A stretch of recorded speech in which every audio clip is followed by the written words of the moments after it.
Hey guys, so I'm here today with Kristy McKenzie. She's the founder of the Secret Salon Society, as well as a heap of other really cool related businesses in the salon industry. Kristy, let's start in the beginning. What exactly are your current businesses and what are you doing today? That's a good question. Sometimes I confuse myself on a daily basis as to what hat I'm wearing. So look, basically Secret Salon Society started and it was predominantly memberships and it went really, really well, obviously. And then we saw the need to move that into having our own sort of more custom built payment platform. So that's where Salon Pay came from. So Salon Pay is another company that we have started. We're just about to launch. Like it's literally probably 2 days away maybe. That's been a really interesting journey, Salon Pay. Selfie Stations is another product that I have, and that kind of happened by accident, I say. I had some mutual friends. We were talking. One was in the photo booth space and,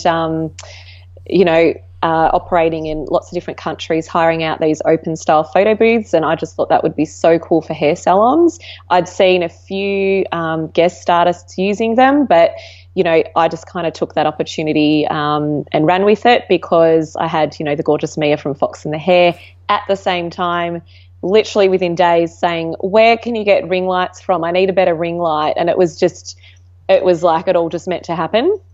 And then I also have a Secret Fox, which is a collaboration with Mia DeVries. And that is a combination of everything I do and a combination of everything she does. And we've just put it together and thrown it out there, and that's having some pretty massive success, which is really cool as well. So I kind of have 4 hats in the business space, all salon related, all supporting the industry as best I can. And I guess, winging it really a lot of the time. Okay, it's sort of really natural progression from one business to another one. It's just finding a problem or having a problem being presented to you that you had a solution for. Yeah, that's it. Exactly. Yeah, that's pretty much how it's all rolled, which is good. Why don't we just take one step back? Because you mentioned memberships, but we didn't really have the context of what you mean by memberships for people who listen to you for the first time. What kind of memberships does Salon Society do? Okay, cool. So in my own salon, how it all happened was I was looking at a way of stabilizing my cash flow. I was really good at making money. I was also really good at spending it. So I needed to find a way, instead of having peaks and troughs, to sort of stabilize the cash that was actually coming in, so that I knew that my bills were covered, and then I could plan for the spending a bit better. So it happened again sort of by accident, I guess. In a way, the idea was planted at Christmas time a few years ago. My parents' family business, they're in earth moving, sales and servicing machines and selling them and all that stuff. And they set up this 5-year service plan where the client or the customer buys a machine and then they pay $100 a month or whatever it is. And then whenever their digger needs to be serviced, they bring it in and it gets serviced. And I thought, that sounds really cool. I wonder how I could get that to work in the hair and beauty industry, because currently, I couldn't find anything out there that would help me do it in my own salon. So that's when I started to create my own system and test it all out in my salon. So how it works in the salon is the client, they pick a package. So there's a few different ways you can do it. Predominantly, this is the most common way. We'll work out your packages together. So my team and then your salon, we work out what your most popular services are. We'll have, something that's like lower entry level. So it could be weekly blow waves, or it could be a 6 weekly color and cut, for example, and that could be a lower price point. Then you'll have something that's really popular, so where the bulk of your clients are going to sit. So that could be, again, a 6 weekly color and cut. It could be just basic regrowth application. It could be waxing. And then you always want to have a package that your clients can aspire to. So that could be a combination of 2 of your packages is a really popular way of doing it. So it could be a 6 weekly color and cut and a weekly blow wave, and that's kind of like your ideal client. Or it could be that that client that's coming in really regularly for waxing is going to have a seasonal facial, or they're going to purchase their skincare, and it all just basically goes on a weekly direct debit. So the idea is that your client is committing to your salon, and then you're committing to the price, and then we help just put all that together. So obviously, there's a lot more to it than that, and it is a very easily complicated system, but it is actually really simple. It just, like, think of a gym membership, but it's a salon membership. So, and it's not going to be for every salon, and it's not going to be for every client, but it's certainly becoming really popular, like, payment option for clients. So, yeah. You heard something interesting there about your own development. So you said your parents have been in business themselves as well. Yeah, so mum and dad, my dad's always been self-employed.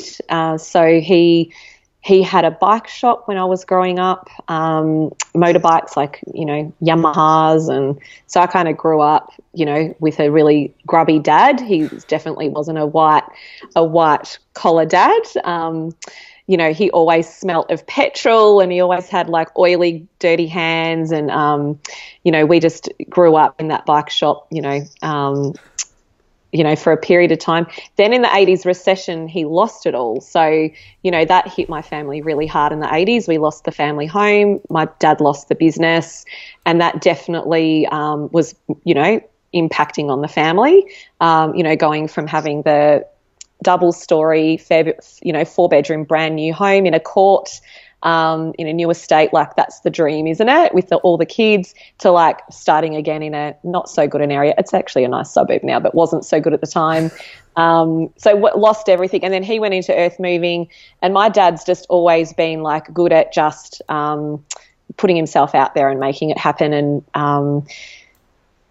doing what he had to do to support the family, I guess. My mum was always kind of at home with us kids, but she used to do things, like, random things, like she just loved indoor plants in the 80s. Like, who doesn't love an indoor plant now? They're really popular. So she used to go around to businesses and maintain their plants. So, like, real estate agents and offices, and I'd tag along with her, and she'd be, like, cleaning the leaves and watering them all and pruning them all. And I'm like, so little entrepreneur my mum was. I don't know how much money she made doing it. Probably not much. Probably enough to pay for the groceries. But yeah, I think I've just grown up in that environment of just, creating business. I see people have been in those environments. They either go one of two ways, especially when their parents have that downturn. They're either like, no, I'm never going to go into business myself, or it's in my blood. I've got to do this. Yeah. Mind you, they've never really employed people. So I think that's what they do now. My dad does now in recent years, but probably up until probably 10 years ago, like, not really. He didn't really employ anyone. I think he had contractors doing bits and pieces, and especially when he was in earth moving, he used to drive this bobcat around, and I think he had a guy, work for him for a little while, but, a different generation too. Like, my dad's very much like, if he's a handshake man. So, he probably did all the things in the wrong way back in the day, paying cash probably and whatever. But I think he's had to learn now. And it's my little brother actually that works for the family business now has made dad become probably, I don't know, a bit more, watertight with crossing the T's and dotting the I's. And, they employ people now, and they have done for a few years. So they're doing really well. But, yeah, it's just different. It's kind of evolved from the family as well, which is good. Yeah. When did you pivot from running your salon to deciding, hey, I'm going to go into this salon membership thing? Yeah. So I guess looking back now in hindsight, I think that I was looking for an out for a while. I was trying to put things into my business to, I guess, reignite a spark or, a love for that salon again. And I think really it was just gone. It's like trying to revive a dead relationship, I guess. It was a great salon, and I loved it when I was in there, and I loved, schmoozing with the clients and hanging out with the staff. But when it came to actually being, like a grown up and doing the book work and the, all the staff and managing staff, I struggled with all that side of things. So I think I was looking for an out for a while. I'd had, my little girls were, twin girls, babies at home. So that was really challenging to sort of be, you've got your kids at home and then you've got your kids in the salon, and it was just like constantly putting out fires all over the place, and never really feeling like I was doing anything at 100%. A lot of things at 50%, but nothing at 100. So I think I'd been looking for a while, and then when I started creating Secret Salon Society, it wasn't initially with the intention to let go of the salon. I was planning and running both of them side by side. But it was actually through a personal development course that I did, sitting down and kind of mapping out what your ideal, I guess, day looks like. So not like thinking about big vision of like dreams and, long-term plans. It was like, okay, describe your perfect day. And I kept trying to fit the salon into this perfect day. And I kept going, okay, so, I wake up and I do this and I do that, and then I'm, working a bit, and then I'm with the kids and at home and blah, blah, blah. And I kept trying to like fit the salon in, and I just couldn't fit it in. I kept thinking it wasn't fitting. So that for me was probably a bit of a wake up of like, okay, I think that it's time to let this go. In saying that, selling my salon was probably the most stressful time of my life ever, like hands down the most stressful thing I've ever been through. So if anyone's thinking of selling their salon, just be prepared. It's really stressful and it's awful. Well, that was my experience anyway. But yeah, there wasn't really a pivoting moment, probably just that personal development course and really thinking about it. And actually my husband was really nervous about me selling it. He was like, worried, I guess. Secret Salon Society was only a baby. How would we manage, money-wise, like cash flow? We'd always relied on the salon for a little bit of, of an income. So I guess he was feeling that pressure that it would be all on him. But I just knew that it was the right thing to do. I just had that gut feeling. So, yeah. It kind of leads me to two new questions. What's changed? Because now you've got as much, if not more staff, and I'm sure there's a lot of book work to be doing within the Salon Society and related businesses. I feel like there's like hairdressers and then there's other people, like normal people. Hairdressers are not normal. So I feel like trying to manage staff that are hairdressers, it's way different. Like I've always said that I feel like hairdressers are they're very emotional, dramatic, like we're creative, artistic people, whereas the staff that I have now, they're very black and white. It's like they have their job and they're task orientated. It's just different. Whereas hairdressers are every shade of grey, so you never know what you're going to get sometimes. Whereas in my office, it's just consistent all the time. Everyone's just the same every day. Whereas I don't know, in the salon, it was like, up and down and up and down, and all the emotion comes into it. It's we keep different. Hearing in the society, the group, and all the stuff that. But is it somewhat different dealing with business owners who are business salon owners than is dealing with staff? What's really funny is watching my team working with salon owners, because like I get salon owners because I was one, and I totally get how their brain works, and it's easy. Whereas watching my, staff, and some of them are quite corporate and some of them are, more just, I guess, like from a marketing background or whatever. And then watching them try and unravel a hairdresser or a salon owner's brain and try to figure out, it's really funny. They're like, what, why won't they respond to my emails? I'm like, just send them a message on Facebook. They're like, but, and then Facebook's like totally not allowed in the corporate world. So it's really funny. I find it really amusing. I'm like, it's fine. Just send them a private message. And, so that's been really interesting. But this was never meant to happen. I was never meant to end up with, there's 9 staff or something now, and, a bigger business than what I had. That was actually never meant to happen. But I wouldn't change it for anything. It's so much fun. Like I actually love every single day now. It's wonderful. So awesome. it's all on my terms as well. So everything's on my terms. It's great. Yeah. Now, the other question I had, you're talking about the stress of selling the business. If you were to do it again, now knowing what you know now, what would you have done differently? Oh my gosh, I wouldn't have been so nice to the new owners. That sounds awful. I left that salon just such a well-oiled machine, and I made sure that it was more stock than they were buying. I was worried a lot about people finding out. I probably would still do that the same. I think I still would have kept it under wraps the way that I did. I was contracted to not tell my staff until the Saturday before settlement. Settlement was on the Monday. In saying that, they knew already because the landlord's son knows one of the staff members or something. Anyway, they found out. Luckily for me, my husband got appendicitis, and he was in hospital. And so they just left me alone. They didn't bother. I know. I'm like, it's really good on you. Took one for the team, Stu.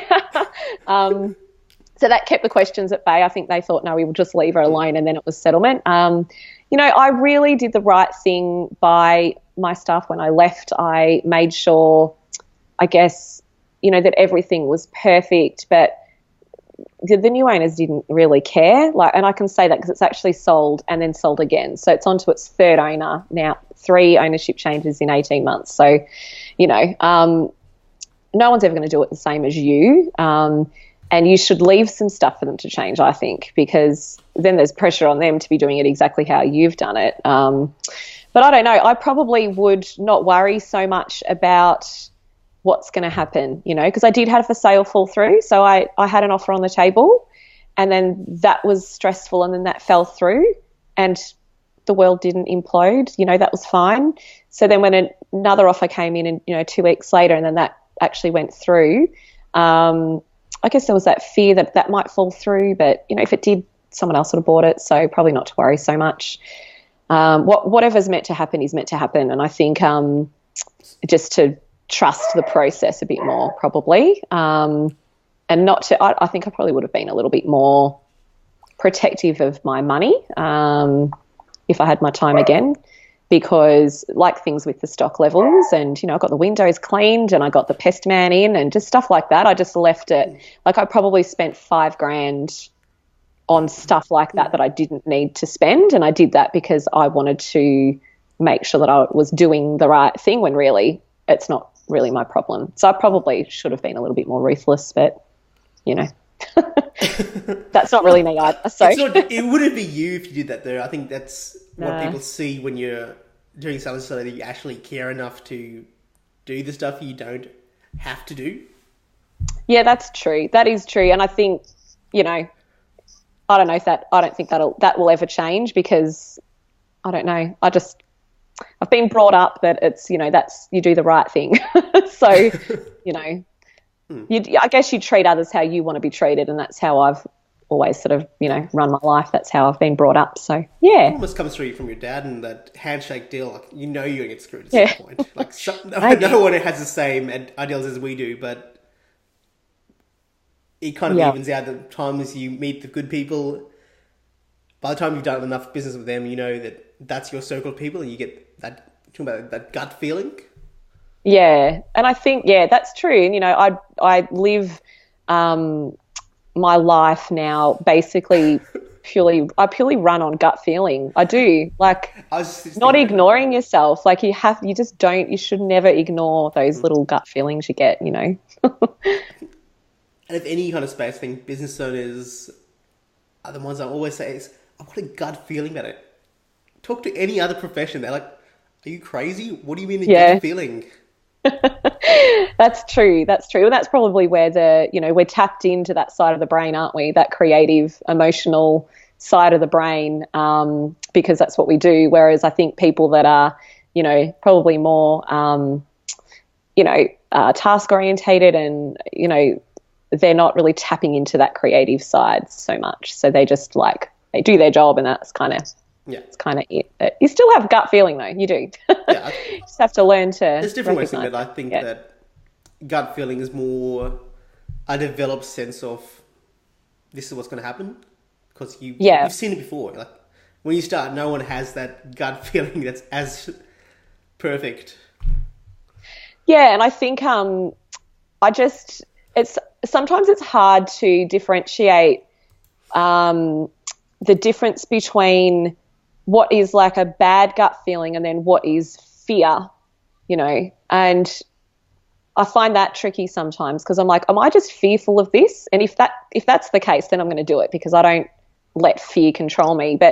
Or is it a bad gut feeling? So I'm trying to, I guess, research that a little bit more in a way. And I would like to sort of blog about that at some point, the difference between a really bad gut feeling and something that you're just a bit scared of. So, I have to get you onto Jamie Whelan's Stephen Kotler stuff.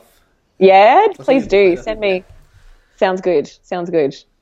Okay, so what are you doing right now to grow your businesses? What kind of growth strategies do you have in place? What do you doing that you might not necessarily consider you doing? I know the Facebook group is a huge place that's things are happening, but how did that come about?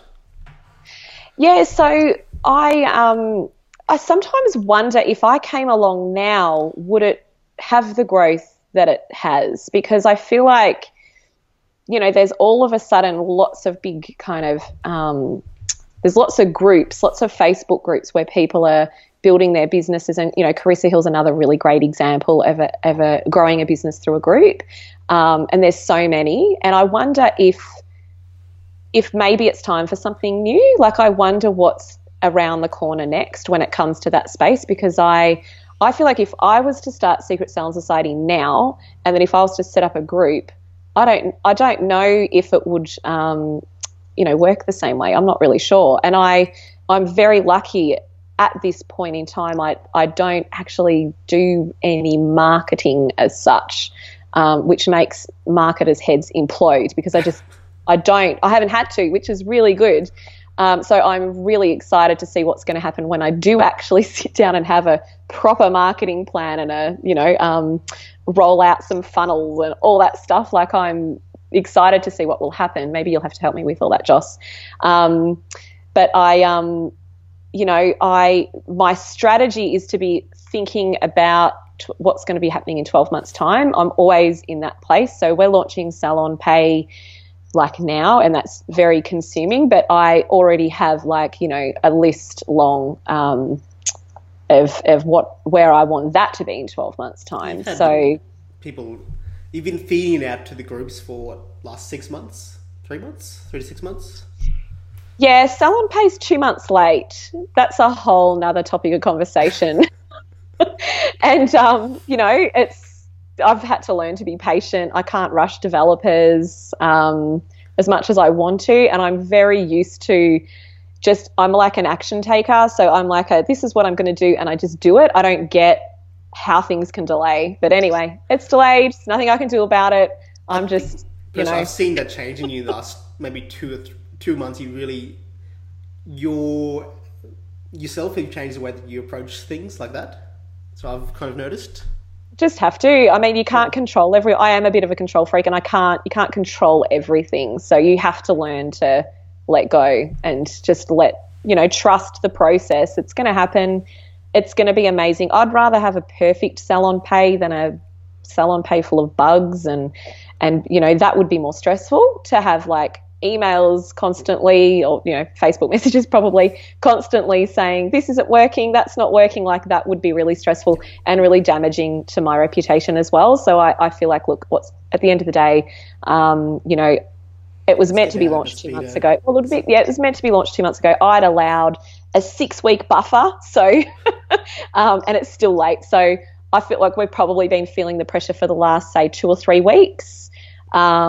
But that's not in the big scheme of things. It's way better such a big deal. Let it out slowly than have 1,000 people come in and say, "Oh, this isn't working," because those will be detractors instead of the promoters you want them to be. No, exactly. That's exactly right. So anyway, it is. It's I've had to learn to be patient, but it's funny whenever people would say to me, oh, can I get some more info on Salon Pay? And when's Salon Pay launching? There's this Homer Simpson gif, and I just see it in my head where he's standing in front of a hedge and then he just disappears into the hedge and he goes away. I'm like, that is me for like 3 months. Whenever anyone had asked me, when's Salon Pay launching? I'm just like disappearing to the hedge. So that's now I'm happy to be on the outside of the hedge because it's right there, but yeah, for a while there, I'm like, I don't know how to answer this, and I'm non-confrontational, so I would disappear into the hedge. What exactly is Salon Pay? Why do we salon owners need it? Well, Salon Pay came about because I'm not going to name names, but our current payment provider was not giving us access to group reporting. So what would happen is, we've got, say, 100 salons on the program, for example. We would have to log into 100 different accounts and pull reports every week. That's not scalable. That's not going to allow my business to grow. That's not going to allow your business to grow. So, that was just, and human error as well. There's a lot more human error that can go on when you're doing stuff like that. So, that it initially started as a bit of a research activity on how can I put together something where I can just myself, Secret Salon Society can have access to group reporting, so we can see at a snapshot what salons are doing really well, what salons need our help, who's had massive growth in the last month that I can interview, and what have you done, what packages are selling really well at what price points, what the drop-off rate is, what the increase rate is, all that stuff that I can learn. To help each other. Yeah, so that I can make the product better for everybody, So, I mean, if it's that the most highest selling package is at the $32 price point and everybody's got their packages at, $40, I'd be saying, drop it down to 32 and then to see if that would increase it, So all that kind of stuff. And then from there, it just has evolved. So, we've interviewed lots of our salon owners on the program and worked out what they want, what they don't want. The other thing was also the, products like Afterpay and Zip Pay. And there's a lot of discussion all the time about memberships like direct debits versus Afterpay or Zip Pay. And, I'm always going to be team direct debit because it's long-term commitment. People are living within their means. They're not getting themselves in debt, all that stuff. But I do get that there is definitely a massive market for that credit service. So I wanted to be able to pull the two together now, and to have it so that when salons are just in their, daily business, just very easily they can access both options for their clients. And how I see it rolling out is, you'd have somebody billing on credit, so they'll be using the credit facility. So that works, like Afterpay or Zip Pay, any of those. And then after they've been doing that for a little while, for the salon to say, hey, why don't we move you onto a membership? You're spending this and that's costing you this per fortnight in your repayments over, 4 weeks or 4 payments, so fortnightly payments. Let's, move that onto a weekly payment of this, and then you're prepaid, you're not going into debt, and then it's just, an easier commitment. So, yeah, that's it. So that's how I see it panning out. So that was another reason why. And I like to be the first to do things as well. I like to, I know Carissa Hill's the same. You kind of like to be the first person to do things. And I really wanted to do this. I've learnt so much about finance and PCR compliance and, oh my gosh, so much, about all that stuff. So that's been really positive. But the main thing was just to, I guess, have a bit more control over the reporting side of things and for it to be a bit nicer for the salons, because the payment provider that we're using, they haven't had a web update from what I can see for 2 or 3 years. It's a pretty, ugly looking dashboard and pretty dated features. And also to help salon owners have a bit more control over their packages too. So Salon Pay has this package formulator, so you can preset all your services. So you can put in haircut and blow wave, half head of foils, toner, whatever it is. If you want to create a package, you select the services, you put in the frequency of visits. So if it's 6 weekly or 4 weekly, it'll automatically give you a monthly package price. And then you can go, okay, cool, that's not too bad. I might, just discount that a little bit or whatever you want to do. And then literally it's like press a button and it's on your landing page. So, that's really, really cool. So it'll mean that, I guess, empowering salons to be able to create their own packages if they want to, instead of having to run everything by us at the moment, which is what they have to do at the moment. So, some people love talking to us. Some people, they don't want to talk to us. That's fine. You should be able to just do it if you want to, not have to come through us. Exactly. So, yeah. What habits would you have say have attributed to your success so far? Habits. I'm very good now at delegating. I never used to be good at delegating. So I definitely, a habit I've had to learn how to do is, I guess, to systemize things. I like to learn how to do things myself first, but then I'm very happy to create a system and then delegate it off. So that would be one thing. Another habit is just trying to be more organized. So I'm not good if there's mess around me. I'm not great if I've got a messy head, and I feel like at the moment I've got a little one at home with me. Today she's not well. So, I'm at home. I'm in the home office / family room / kitchen. And I'm looking around and there's a whole heap of mess. We've decided to do the Christmas decorations in mid-November, which is random. So there's boxes of Christmas decorations everywhere, and there's SHIT everywhere. So I know for myself that I'm probably not going to get much done until I clean up.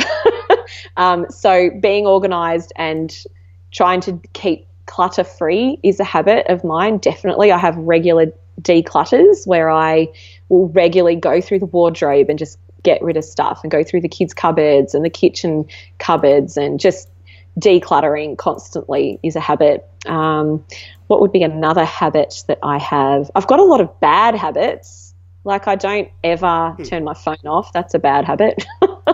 And,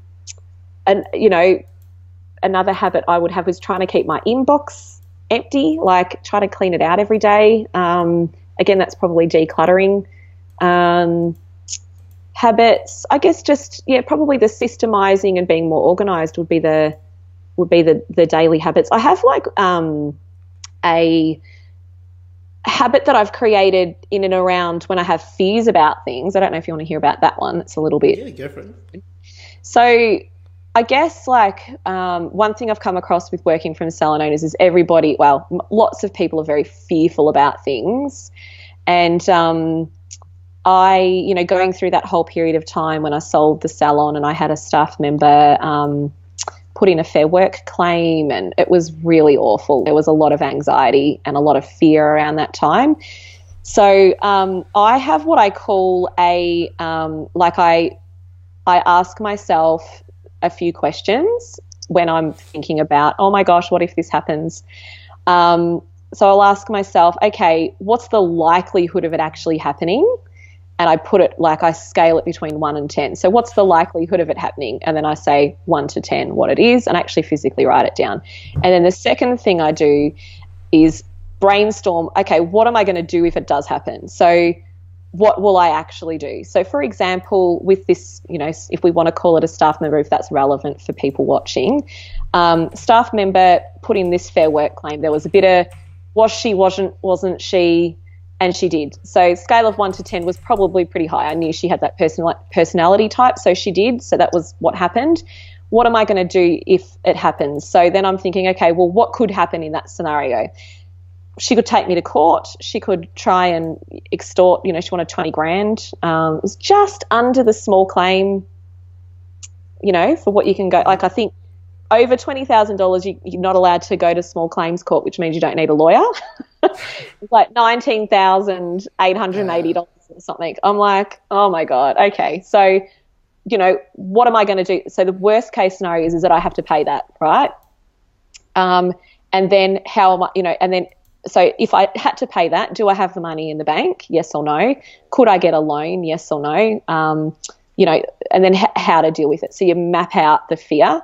And I just find it so helpful because then you get it out of your head, and then you don't give yourself permission to be worrying about things all the time because you've dealt with it already. You know what you're going to do if that happens. So I've found that really, really helpful. So at the moment, my fear would probably be that the Salon Pay site crashes and it doesn't happen. That would probably be my biggest fear right now, or that we launch and then it I don't know, it gets hacked and everyone loses all their money or something, right? That would be a big fear. Likelihood of that happening from 0 to 10, it's not very high, okay? But if it did happen, okay, I know that I've got, we're dealing with the ANZ Bank, we're dealing with Card Access Service, really reputable, massive companies that have strategies in place to handle all of this.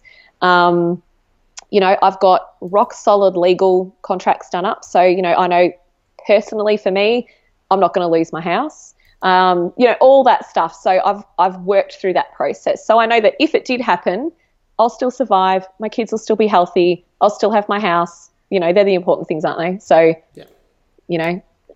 doesn't matter. Yeah. The other fear is that, the child will keep being sick and then I won't be able to head up to Wollongong to shoot for Secret Fox next weekend. They're the other things you have, and there's not a lot you can do about that. But, yeah. Right. Babysitters. That's okay. So I'm going to ask you, if you could have access to only 5 books in your entire life, what books would you choose? Oh, no. See, I know I'm meant to be one of these entrepreneurial book reading people. I'm hopeless. I've got a pile of books on my bedside table. So Think and Grow Rich, I've read a few times. I do like that one. The E-Myth is another really good one. They're really standard books, aren't they? I'm not reinventing the wheel here. I read a book. This is definitely a book. This was written by a friend of mine called Reinventing Emma, and it is a personal biography of a friend of mine that had to have brain surgery and then had a stroke as a result of it, and she's had to rebuild her entire life. That's probably, and I have that personal connection with her, but that was definitely one of the best books that I've read. I cover to cover over Christmas. I couldn't put it down.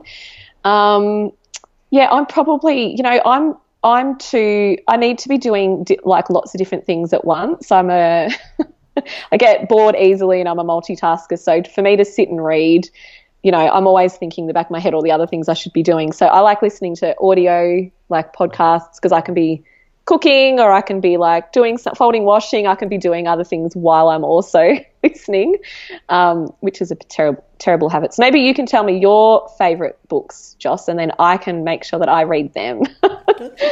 Look, if what you're doing is working for you and you've surrounded yourself by all the amazing entrepreneurs that you are, you don't necessarily need that, but it is something that I find a lot of people love to do. Again, there is no one path. That's why we ask questions like this. Yeah, and I think it's I always have guilt associated with not reading. So it is something that it's I know I should be doing more of. I want to do more of it. But yeah, my sister, I don't know if this comes into it. My sister was a bookworm. She never used to play with me as a kid because she was always reading, my big sister. So I was just always bored while my sister was reading. So maybe I look at books and I'm a bit I don't know, I have this negative kind of thing with books. Right. Associating it with childhood. But anyway. 10 years from now, we sit down, have this conversation again. What would you have done since we last spoke? 10 years from now, we sit down and have this conversation again. What have you done since we last spoke? Oh, travelled a lot. That's probably one of my biggest priorities at the moment is making sure that I incorporate travel a lot into my routine and my family. I really want my girls to grow up with a love of having travel and to see the world, and for me to make it not a big deal. I know it's, I don't want it to be that there's this big pressure and they only get one big trip in their entire lifetime. I want it to be that if they want to travel, they can do it all the time. So I want it to kind of just be like a normal. 10 years time, oh gosh, I'd like to have my house finished, my extension done. That's been, that's the biggest priority, is getting the house finished. We have a 120-year-old little cottage, and it's pretty, one half of it is beautiful and restored, the other half needs to be demolished and rebuilt. So that's where we're at. I would like to, in 10 years time, just to have healthy, well-adjusted kids. They'll be 16-year-old twins in 10 years time. Oh my God, that'll all be happening.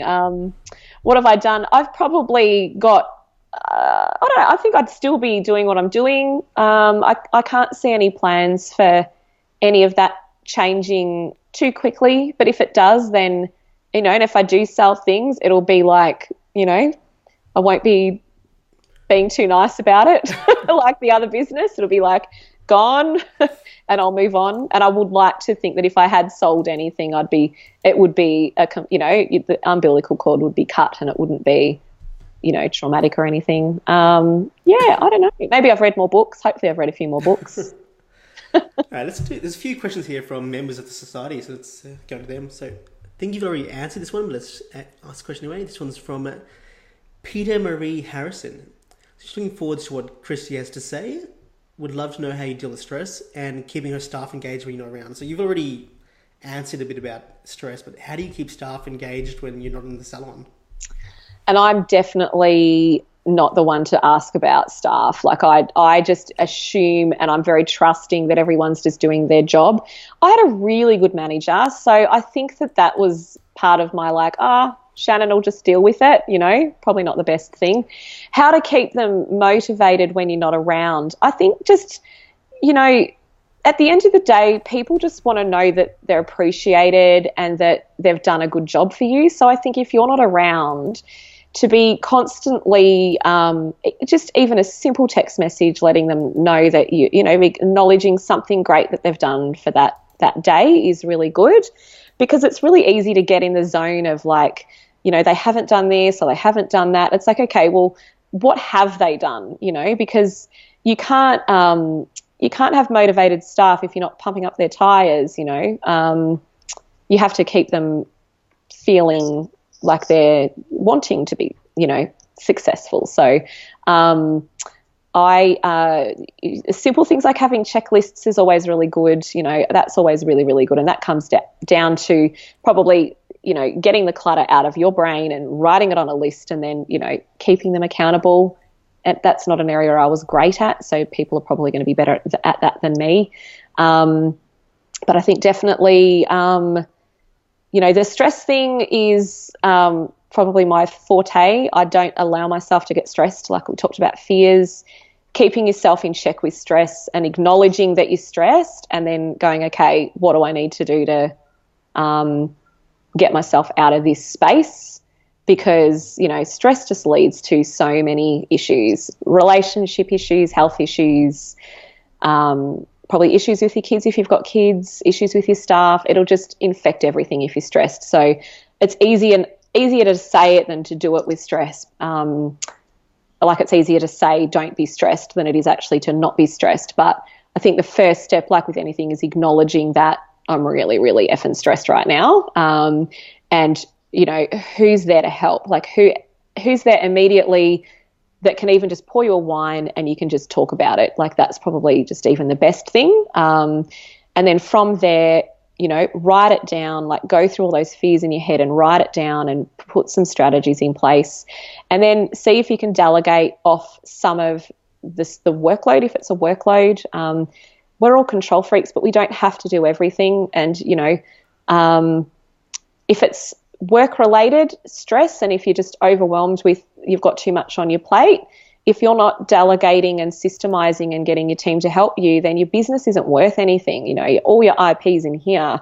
You've got to get it out and then have others doing it to actually have a business that's worth something. So, because then if you do end up in a position where you are that stressed and you want to sell, my gosh, you've got a monumental task ahead of you. Whereas if it's already partially systemized at least, then you can just, it's an easier sell.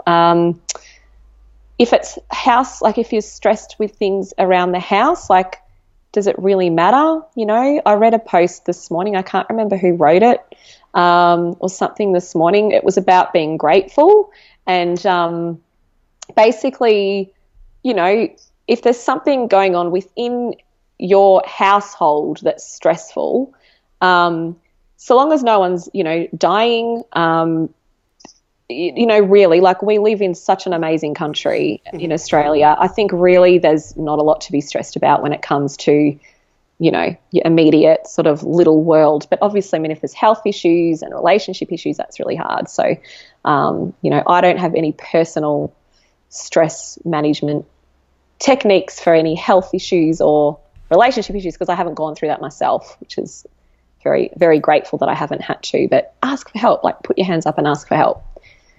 Yeah, there'll be so many people that can help, honestly. Just probably even people that you would never even think of can just, you know, get you through it. So, yeah. But then don't whinge about stuff all the time as well. That's the other thing. You know, get off social media and get into the real world and manage it. Don't just like whinge in Facebook threads all day about your stress. Do something about it as well. So, yeah. Very proactive way of thinking for things. Yes. All right. So we've got Karen Johnson here. She's asking, she'd like to know about your pricing structures, both for Secret Salon Society and related businesses, and for what you recommend salons should be doing. Probably the first question I always ask myself is, what would I pay for this? That doesn't really come down to any kind of, you know, I ask myself, what would I pay for this? So if that's where I start, and then from there, you know, working yourself backwards. So, so say, for example, if you go, okay, I think I would pay, if it's hair, colour and cut, I'd be happy to pay, say, $200, $250 every 6 weeks to have this service. That's kind of where you start. But then you'll want to say, okay, well, you probably need to look at a bigger picture and make sure that you cost your profit in first. So what profit do you want to make first? So put that in, then add all your expenses on, and then that'll help you with your pricing. So you have to factor in your profit. A lot of people don't. They just go, okay, well, you know, it's going to cost me, you know, $45 an hour, and that's going to be for my staff, and that's for this and for that, we overheads or whatever it is. So I'm going to make the haircut $60. I'll just add a little bit extra on. But that's assuming that you're busy every minute of the day. That doesn't take into consideration gaps in the day, or when your staff are on annual leave, or, you know, there's a lot of different factors that come into that. I would highly recommend checking out Belinda Keeley's business education. She's just launched it in recent months, but I'm hearing such amazing things about her financial planning for salons. It's really cool. So I would be looking at her stuff. She's not paying me to say that, by the way. I have no affiliation. I would like to, but there's no affiliation there. But she's really good at like breaking down the nuts and bolts. To be honest, for me, I always felt that noose around my neck with the area that my salon was in, because it was a lower socioeconomic area. It was, you know, an hour out of the town. It was a small village, and, you know, like there were places around the corner that were doing $20 haircuts. So I always felt like there was only so much I could charge for a haircut, when I knew that I was worth a lot more, but I did feel that noose around the neck a little bit. So, you know, I know that my pricing could have been a lot better, but, you know, I wasn't probably confident to put it up there. Again, it would be that fear of losing clients, and then write it down. How many are you going to lose? What's the actual impact going to be? Like, go through all that process. But, you know, asking yourself what would you pay for it, factoring in the profit, and then just trying to price from there is what I would do, and what I do now. But obviously my industry is a little bit different. That's cool. That's really cool. I've got one question here from Janice Holloway. I think that's pronounced her name right.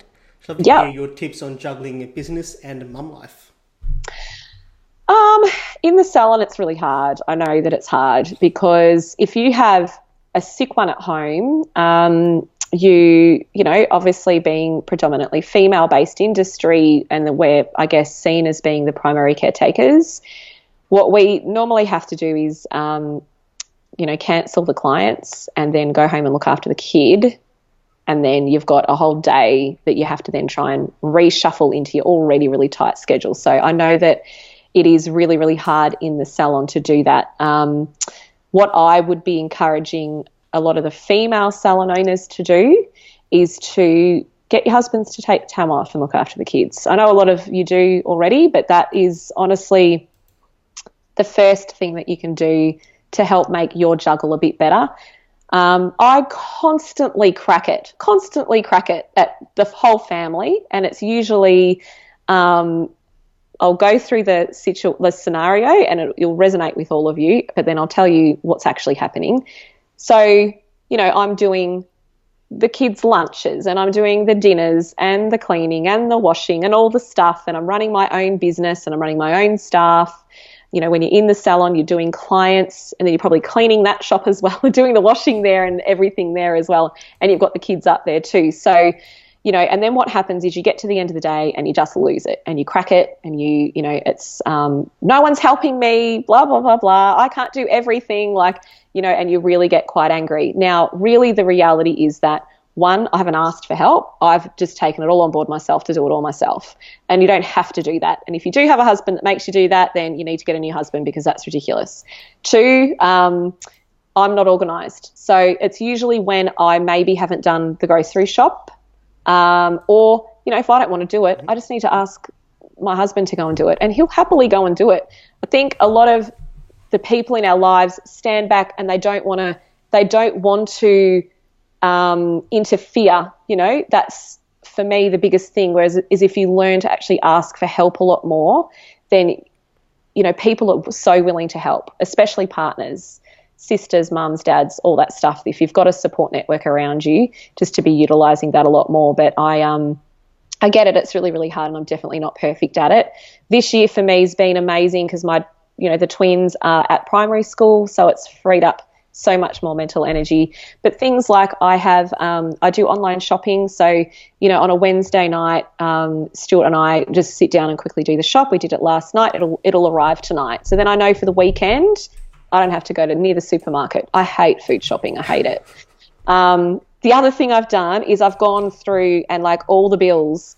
So everything's on automatic. So like I've gone, okay, I've got the, you know, there's the water bill, gas, electricity rates, just all the stuff that you have. And I've rung the companies and they're all doing it now, but, you know, they can fix the price for you and put you on a fortnightly, it just debits out. So then you don't even have to sit down and pay the bills like that. They're all just paid, which is great, and much better for your cash flow as well. So I do that. I've got a cleaner that comes once a week. In saying that, I cancelled her for tomorrow because I've got the sick child. So I'm like, you know, I know we're going to have to get out of the house and I just thought, no, I'll just cancel it. So guess what I'm doing tomorrow? Probably house cleaning with the child. I do love her. She is gorgeous, but she gets the man flu, Joss. Oh, no. I know. See, the other one had it over the weekend and she's fine. She's like, just, you know, she wants to work for Secret Salon Society when she grows up. So she's happy to, you know, just do little things. If I say it's a job for Secret Salon Society, then she'll just happily do it for me quietly. So cute. Whereas the other one, man flu. And she just, I'm surprised she's not hanging off my arm here, but she's watching a movie, which is a treat. But yeah, so I have the cleaner that comes once a week, and little things like every single day, every night, I'm very disciplined with this. I do a load of washing, and I don't care if it's half full or, you know, it's never more than one, but I don't care if it's a small load, but I do the washing every night. And then I hang everything up on the clothes horse because we're Melbourne, so you can never predict the weather. It's on the clothes horse inside before I go to bed. 9 times out of 10 it's dried by the time it's the morning, or it just needs a quick rotate and then it's dried an hour or two later. But I do that every day because I know that if I don't, then I'm going to have 2 loads to do, and then it's everywhere. And then you've got washing everywhere to fold and sort. So stuff like that. I do. And it's not just me doing it. I'll often stick it on and Stuart will hang it out or he'll put it on, but that's just our family routine. I don't meal prep. I'd like to say that keeps the family organised, but no, I don't meal prep. No, it's just whatever's in the fridge. I'm not a very good cook. Whatever. All my friends are foodie people. They just feed me all the time, which is good. So and just trying to asking for help is the biggest thing, and not trying to do it all yourself. You don't have to do everything yourself. And if you are, it's probably because you're being a control freak, honestly. That's cool. That is really cool. Final question here is from Claire Mock. What is in a name? So she's talking about salon names here. Is it that important? And how do you choose one with so little available? So it's a bit of presumption there. So I'm curious to hear your take. Yeah, so salon names. I think salon names are very important. I think your branding is really, really important. I'm not a huge fan of naming your business after yourself, only because I've gone through selling a business and I think that could become an issue for you if you want to sell.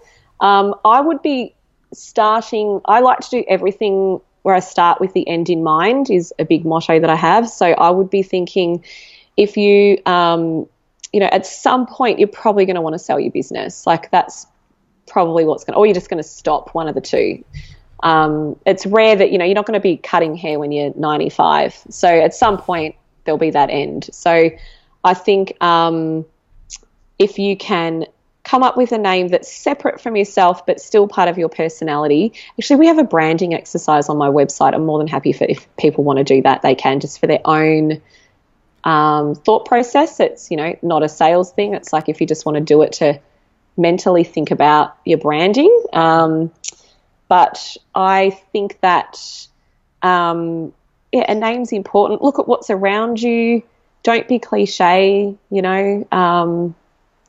Look at what they're doing over in the States as well. Like I draw a lot of inspiration from New York, and they're just next level over there. So I think that's that's where I draw a lot of my inspo. And if there's someone doing something that you really like, they're in a different industry and they've got a cool name, then there's no reason why you couldn't have a similar name. Or for me, my salon was all about, my style of hairdressing. That's how I got my name. So, I'm a very, the way I cut hair is, I like to work with what the hair's naturally doing. I don't try to make hair do stuff it doesn't want to do. So that was for me. And I wasn't a big fan of, on scalp bleaching or anything like that. I liked to stay within the natural realm. So I put natural in our name, and then style. So I just picked a French word for style. In saying that, apologise for my dog barking. He's always barking at something out there. He's barking I think he's barking at the rain, actually. Yeah, it's sanity. Listening, that exercise she's talking about is on secretsalonsociety.com.au/visual designing. Yes, that's right. Yep. So that's there's a branding exercise in there that you're welcome to do. So I think thinking about not necessarily, you as a person, it's like, what is your style? What do you love? If I had my time again, I probably wouldn't put the word natural in my business name, because I had a lot of people assuming that we were using natural products. And I'm like, nah, we're just using Goldwell. It's not natural. They're like, oh, I heard that you were ammonia free. No, actually, I'm not really a big fan of ammonia free products. So that kind of, then I'd have to explain. I'm like, oh, maybe that wasn't this. Yeah. And then Secret Salon Society, that came from, I wanted the word salon in it. I wanted, memberships so society was like kind of a really exclusive, cool word for a member, or group. You're in the society. And then I wanted it to be that people wanted to know about me. So I wanted to create that illusion of like, what is that about? Because if it was just salon society, that would be fairly boring, or salon memberships, like that's pretty boring. You see a lot of people in their businesses and they're just they say it what it is. Like for me, I wanted to create that intrigue. So that was really important to me. And then the SSS things just kind of flowed on from there. Now it's become this S obsession. And we're releasing an app. I don't know if you know that, Joss. We've got an app coming out called O Snap. And do you know how much my brain is imploding with having OH in that name? Snap I'm happy with because it starts with an S. But all my other products, you know. SS. So then I've got Salon Pay. So I've got the P and I'm like, oh, but that's okay. That's kind of its own thing. But, yeah, we've got Salon Selfie Station. We have summit events on the web, you know, on the blog. There's no blog, it's stories. And anyway, I'm a bit obsessed with S's. So having an app called O Snap, like, oh, my God, my OCD is not happy with this. Remember that message like, Joss, we need to have everything starting with S. Yeah, with the website, I know. I was obsessed with it. Speak to us instead of contact. Speak. That's right. And then I find I just confuse people. They're like, I don't understand what you mean. I'm like, oh, that's just, you know, the contact form. But, yeah, have fun with it. Like, have fun with it. Because you can always change it. If it doesn't work, just change it. It's fine. Exactly. Nothing's permanent. You know, if you launch with a business name and then if you don't like it, just change it. It's fine. It costs a bit of money, yes, and people might be confused. You make a big promotion as well. That's it. I know salons that start with no name. How's that for someone name? No name. Yeah. No name hair. Yeah. Well, I know there's a salon on our program called I Know a Chick, and she just got that name because everyone was like, I know a chick that does lashes. So then she just called herself I Know a Chick. Like, that's cool. I like that. It's kind of cool. I like that. You won't forget it. So there's heaps of really cool names. Yeah. Finally, if you could give a salon owner just one piece of advice, what would that be?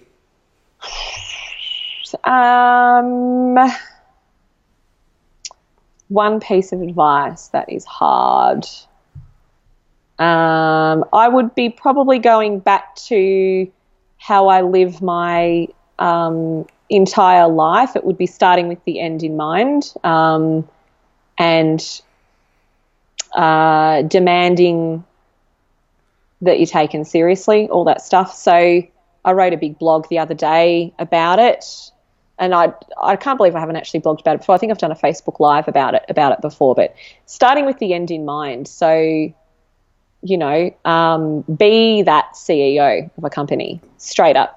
You know, nobody knows where you are and where you're going except for you. And I think, you know, don't take the whole, just start small, start with sole trader, you know, start with this and just get started. It's like, yes, but you want to make sure that you're really clear about where you want to be. So I'd always be starting in the shoes of where you are when you're actually where you want to be. That's what I would be doing. So, I mean, Secret Salon Society could have been Kristy McKenzie memberships. It could have been a sole trader doing a few memberships. I could have started really small, but I'm like, no, company from the get-go, you know, and I projected a very luxurious brand straight off the bat because that's what I wanted it to be. No one knows that I'm like literally, you know, for 18 months sitting in my kitchen. Like that was where I was, you know, extensions and twins and like there's Beanie Boos and Shopkins everywhere right now. Seriously, if I could show you. And Lego and it's everywhere. I have an office now, so it's fine. But like, you know, nobody has to know all that. Like your salon, when you open those doors of your salon, it should be in your head exactly how you want it to be. It doesn't mean that you're not going to change things, you're not going to grow with your business. But I think from your, you know, the first thing I did was my logo. The very first thing I did with my salon was my logo. And it was a beautiful black and white, you know, now I look at it and go, oh, it's very dated, but, you know, it's 10 years ago. And we had this flocked, beautiful black and white wallpaper. I didn't spend a lot of money on the shop fit out, but I knew that I wanted a really regal kind of experience in there. And, you know, I started with a business card because I figure if someone looks at a business card, that's first impression. And they don't know that I've only been open a week or I'm not even open yet. Like they look at a business card and they get this perception of, you know, where you want to be. And that business card was where I wanted to be. And I see it all the time with people that will say, just go to Fiverr or just go to here and get stuff done. And I'm like, give your business more respect. you know, if you just want a $5 salon, then get a $5 business card. But if you want to be the it salon, if you want to be the place in town to go that is booked solid, 6-8 weeks in advance, 3 months in advance, then invest, and set it up there, even though you're here. And that's what I say to, salon pay has been really interesting, like being on the financial side. I'm not taken seriously ever. And I had to actually say to our financer for the credit facility, I said, okay, I'm here, but I'm going to be here very quickly. So I want a company that's going to come with me, not only talk to me when I'm here. So that's how you need to treat yourself. And I have that level of respect for not just myself, but my staff and all the salons on my program to be demanding that from the start, rather than going, oh, we'll just start and then we'll see where we're at and then maybe we can do something there. It's like, no, give me the deal now. not making me work for it, So same thing with your business. So I think that's the advice I would give. I wish I did that in my salon more. I'm kind of hearing there that this whole idea of the way you feel, the way you portray yourself, the way you act, your emotions or whatever, it's taken from one place, will be carried on with others. He's talking about doing a $5 design. If you're doing the $5 designs, how can you expect your customers to come in and pay premium prices for you? Exactly. It's totally my point with everything. And I know that I have people that say to me, why would I pay $999 for a selfie station when I can get one for $200 off eBay? And it's like, okay, so firstly, the $200 one off eBay is probably not Australian compliant. It's going to break. It's shit quality light. Like, there's so many and I don't even actually answer the questions anymore, because I'm like, that's just, that attitude just flows through with every single aspect of your business. Then, don't get it. But I know that our selfie station is the best, with the research and development that's gone into it. I know it's the best quality light. I know that it's the tripod's completely different. You're not going to find that anywhere else. And I would want it in my salon. And again, the questions I ask myself, whenever I'm putting anything together as new is, would I want this in my salon? And the answer always has to be yes. And then what would I pay for it? I'd be happily pay $9.99 for something that looks like a piece of furniture, that's not going to be like shoved against the wall getting broken, which is what a lot of the cheaper ones end up doing, because you don't have that level of respect for something you've only spent $200 on. It's going to collect dust and you're never going to use it, and then you go, oh, well, I'm glad I didn't spend $9.99. Whereas if you spend $9.99 and you've got something that's majestic, that's a talking point, you'll use it and then you'll get the value out of it. So, it's the whole thing. I'd things like, I've been doing this for years. I refused to buy a new dinner setting for my house until the kitchen was done. This is in my old house. And so we had this mismatched, like, bachelor pad, just, op shop, just stuff, right? And I'm like, not getting anything until I've got my new kitchen. So we got my new kitchen, and then I got the new beautiful, it was probably just Maya, but, matching stuff.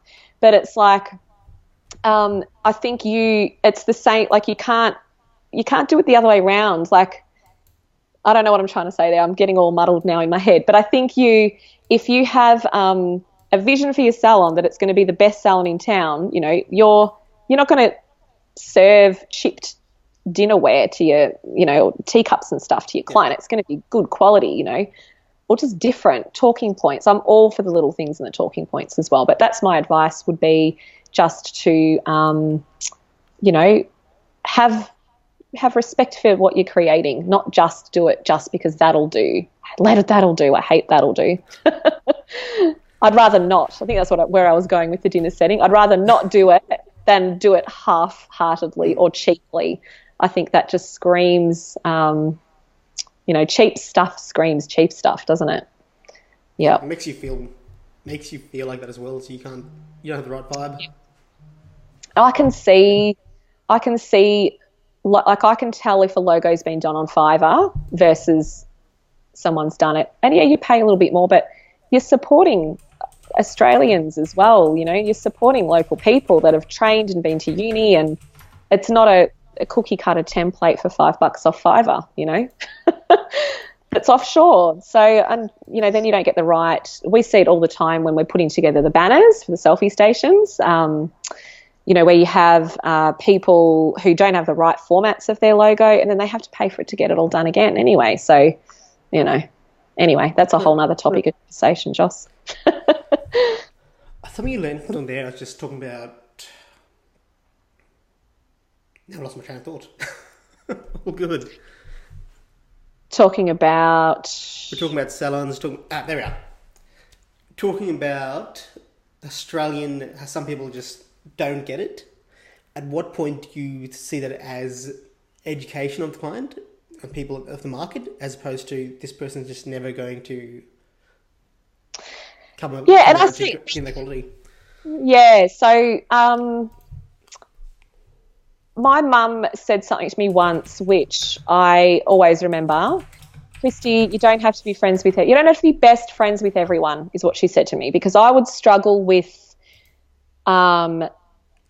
trying to, I guess, make people, be in that space with people where everyone's just getting along and everyone's got the same opinion on stuff. So for me, if I am, I'm tagged all the time so if we're going to take Selfie Station for an example, if I'm tagged in something about, I bought this light, or where do I get this light ring from? And someone's bought it off Alibaba or AliExpress or whatever, or eBay. And then I have people tagging me, and then I'll just basically give my, check ours out. It's, blah, blah, blah. And there's some ones on the market that are, that are pretty good as well, that look, they're different to ours, but again, supporting the Australian business. I can tell, you can kind of tell if you're going to be able to change someone's opinion or not. And I'm not interested in trying to change people's opinions. They're either going to buy it or they're not, That's what's change opinion, but where do you see it as education, as people, honestly, if you told me that, from a perspective that they are both our selfie stations, or they both are two shampoos, I wouldn't know as a guy. I wouldn't know that this shampoo is better for me unless someone told me it's better for shampoo. It's cheaper. It looks basically the same. What's the difference? Yeah, so I'll of course put forward my.